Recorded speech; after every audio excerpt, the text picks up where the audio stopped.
Coming from CNBC, OpenAI's newest AI model is 54% more token efficient on agentic coding, Altman tells CNBC. Yay! Or not. I don't know. This is one of those weird numbers where it sounds good in the title and the headline. But as with much of this stuff, I have some questions here.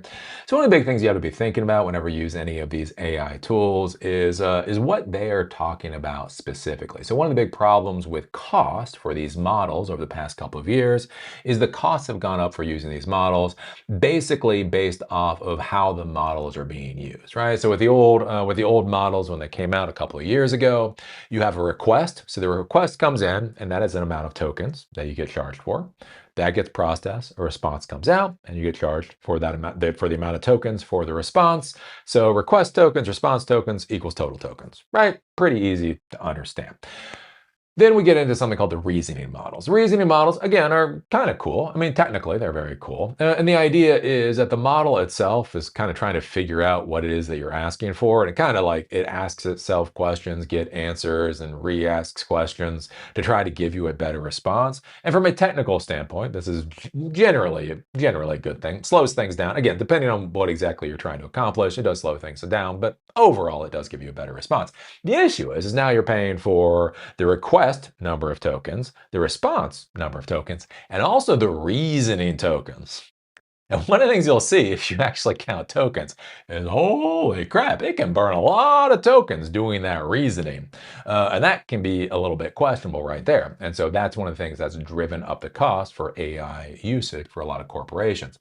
Now we get into the agentic world. And basically what the agentic world is where you have these agents that are essentially continuously, 24/7, or how often, continuously doing work. They're continuously going out, they're getting data, they're pulling the data in, they're summarizing the data, and comparing that data versus what it is that they're supposed to do. They look at these things called manifests. They are just continuously running 24/7. And so the issue is when you start dealing with the agentic models, they can burn so many tokens.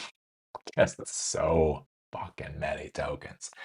And so that's one of the curious things here with OpenAI coming out and saying that their model is 54% more token efficient.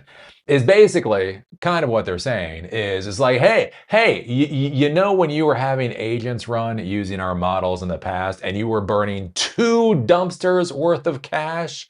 Well, now you're only burning 1 dumpster worth of cash.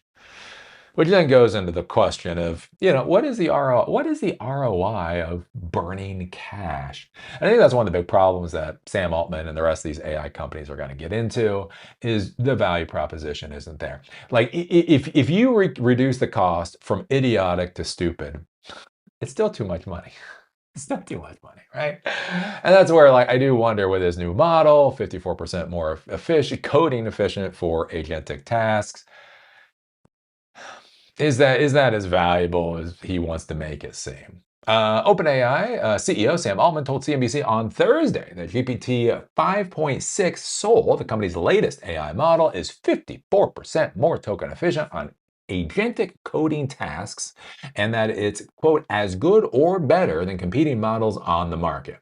So again, he's talking about a very specific subset of tasks that it is 54% more efficient on. Which again becomes an interesting question about what about all the other tasks? Is it efficient on those?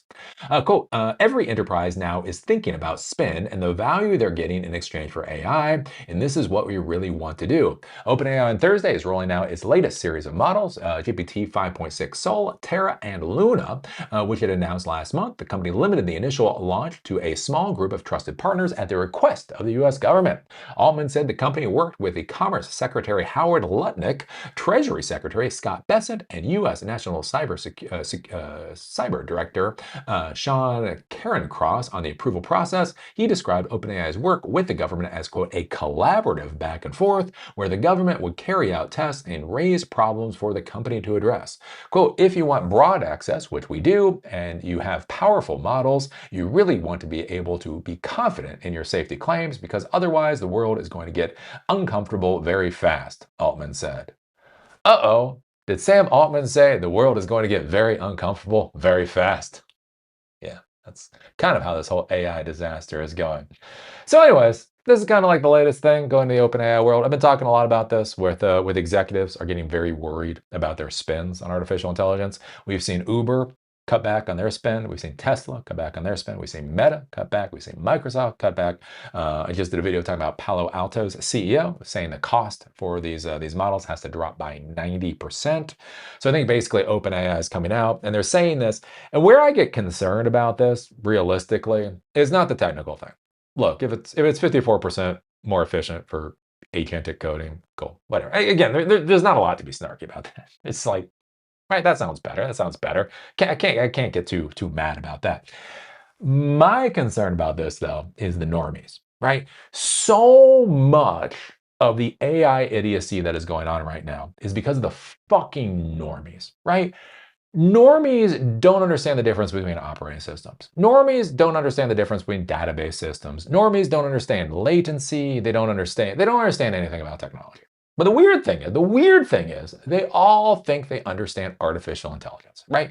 You say AI to a fucking normie, and they will not shut up for the next hour about what AI really means. Like they don't really understand what a harness is. They don't understand what a model is. They don't understand what a neural network is. They don't understand what a RAG is. They don't understand the technology. Eli, I am not going to waste my time talking about vector databases and semantic search. Eli, I am talking about artificial intelligence. Oh, fuck. Christ. It's the pain of the modern world. So one of my concerns here with OpenAI coming out, Sam Altman coming out, and putting this on the table, I think this is a PR statement for people too stupid to understand what it actually means, right? Because what it sounds like here is the new model is 54% more efficient.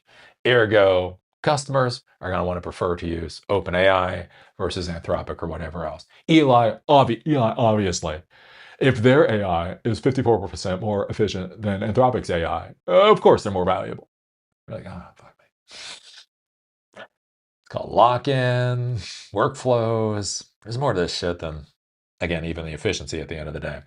And so that's my bigger concern here, right? Because we've heard Sam Altman come out. He's literally said that if OpenAI can't, that it has to IPO for $1 trillion. IPOing for under $1 trillion is a non-starter. His words, apparently, which is a hell of a thing, right? On top of that, we see SpaceX. SpaceX's stock right now is cratering. It went from 135. It debuted at 150. So although it was initially at 135, nobody actually bought it at 135 on the open market. On the open market, it started at 150, went all the way up to 225. It's now below 150. Right? Think about this. SpaceX is now below what it was when it first hit the open market. We have all this other obvious crap going on in the AI space. And so I think this is a way for Sam Altman to pretend that OpenAI is still like a front runner. It's like, look, this is why we can do it more efficiently. It's like, yeah, I mean, that's a story. That is definitely a story. Not sure I believe the story. Not sure I believe the story. Hey, you know how nobody seems to believe your sister? Yeah, that's kind of how I feel about this. It's like, yeah, I mean, I'm listening to you. I'm listening to you. I'm just not sure I believe you. Anyways, Eli, why do you always bring his sister into it? Because I think it's appropriate. I really think it's appropriate. When you look at Sam Altman and you look at OpenAI and you look at the whole AI disaster, and then you Google search why Sam Altman is being sued by his sister, and you look at how the family has dealt with his sister and how the public has dealt with his sister, and you look at the manipulation and the browbeating and the rest of it, I really feel it's always appropriate. Wake up in the morning, right? Wake up, you go into work, you grab a cup of coffee in the coffee room if you still have it, right? You see a little intern, you're like, hey, have you Googled what Sam Altman supposedly did to his sister? You should go do that. Anyway, it's always an appropriate thing to bring up. So anywho, what do you think about this? 54% improvement. Is that actually something valuable, or is that just some more garbage PR for the normies? What are your thoughts? Down below. If you like these episodes, you are a sick, sick bastard. Don't worry, that's okay. Sick bastard money spends just like good person money. I'll take all of your money. Anyways, these videos are on Spotify and on Apple Podcasts. Link is down below. If you want to follow me on LinkedIn, there's a link down there too. With that, see y'all later.